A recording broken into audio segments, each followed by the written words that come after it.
यहां जिह्वा, जिह्वा के अग्रभाग पर अग्नि रहती है। क्रोध में इतनी अग्नि रहती, काम में इतनी अग्नि रहती नो। अगर आप में अग्नि नहीं रही, आप में फायर नहीं रहा, आप में चेतना नहीं रही, तो फिर तो मृत है आप। ये अग्नि तो है जो आपको जिंदा रख रही है। अग्नि माने एनर्जी, और इसका ही नाम पहले लिया गया है। आप सुधी हैं, श्रोता हैं, समझदार हैं। सबसे पहले जो जिह्वा पर नाम आया वेद के, वेद ने जो शब्द पहले बोला है वो अग्नि है। अग्नि मिले पुरोहितम,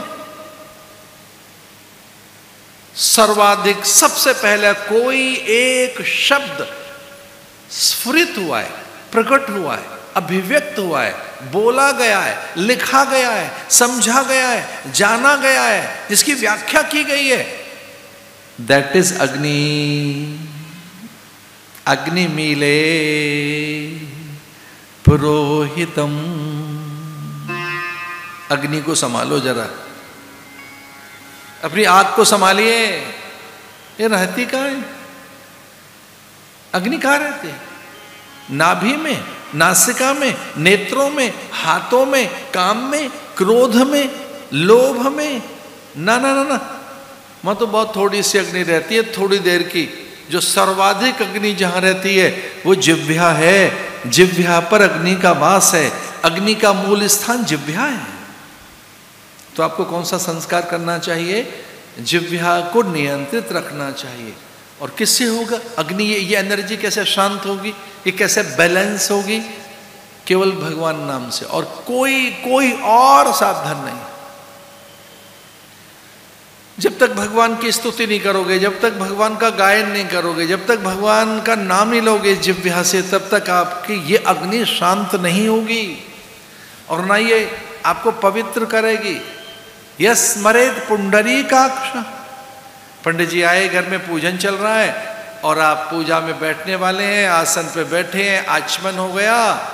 आत्म तत्वम शोधयामि, विद्या तत्वम शोधयामि, शिव तत्वम शोधयामि, सर्व तत्वम शोधयामि, अथवा नारायण में, माधवाय नमः, केशवाय नमः इत्यादि ऐसे करके फिर पंडित जी कहते हैं वाम हस्ते जलमादाय, बाएं हाथ में जल रखो यजमान, और अपने दाएं हाथ की उंगलियों से छिड़को और बोलो ओम अपवित्रः पवित्रो वा।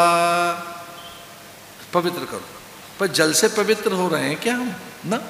यह स्मरेत पुंडरीकाक्ष सबाह्यांतर शुचि ओम पुनंतु देवजना माम। जब तक जिह्वा पर भगवान का नाम नहीं आएगा आप पवित्र नहीं हो सकते। हरि ही वर्तते अक्षरद्वयम।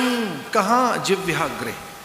जिह्वाग्रे वर्तते हरिति अक्षरद्वयम। हरि हरि हरि हरि, अथवा तो राम राम राम राम, अथवा तो अपना गुरु मंत्र।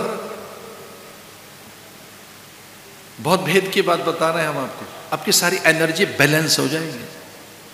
पूरी एनर्जी, पूरी अग्नि, वो जठराग्नि, क्रोधाग्नि, कामाग्नि, एक और है अग्नि, वो एकदम आती है, एकदम ईर्षा की अग्नि, अमर्ष अग्नि।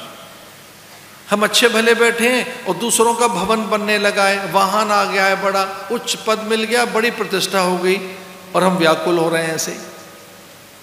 अमर्ष, अकारण ही हमको द्वेष हो गया, अकारण ही हम चिंतित हैं, एकदम मुख म्लान बैठा है। दूसरे के उन्नयन उत्कर्ष से आप पता नहीं क्यों विचलित और व्याकुल हैं। ये कौन सी अग्नि है? ईर्षा की, एक द्वेष। तो जिह्वा पर जब तक भगवान नाम नहीं आएगा, जब तक जप नहीं करोगे, और ये जप आपका मानसिक हो, अजपा हो, उपांशु हो, जिह्वा पर नाम लाइए। कम से कम 40 माला करो। 30-40 मिनट जब तक आप नहीं जप करेंगे, पूरी ये अग्नि शांत, व्यवस्थित, नियंत्रित, केंद्रित नहीं होगी। सेंट्रलाइज, केंद्रित, व्यवस्थित, नियंत्रित, इन अंडर कंट्रोल। क्या आप क्या बोलने जा रहे हैं? अब आप बोलेंगे क्या? उसका परिणाम क्या है? क्या प्रतिक्रिया हो आपके बोलने से, आपके लिखने से, आपके देखने से, आपकी जरा सी भंगिमाओं से, तनिक सी चेष्टाओं से? आप तो कह रहे हैं हमने तो कुछ नहीं कहा, न हमने बोला है न हमने लिखा है, पर आपकी आंखों ने तो बहुत कुछ कह दिया है। आपकी आंखें तो बहुत कुछ कह चुकी। उनमें ईर्ष्या था, राग है, अभिमान है, अहंकार है, अपमान है, तिरस्कार है। आपकी आंखें चुप कहाँ रहती हैं? वो तो रिएक्शन देंगी ही। ये क्या है? अग्नि, सुचिता, सुचि ही, सुचि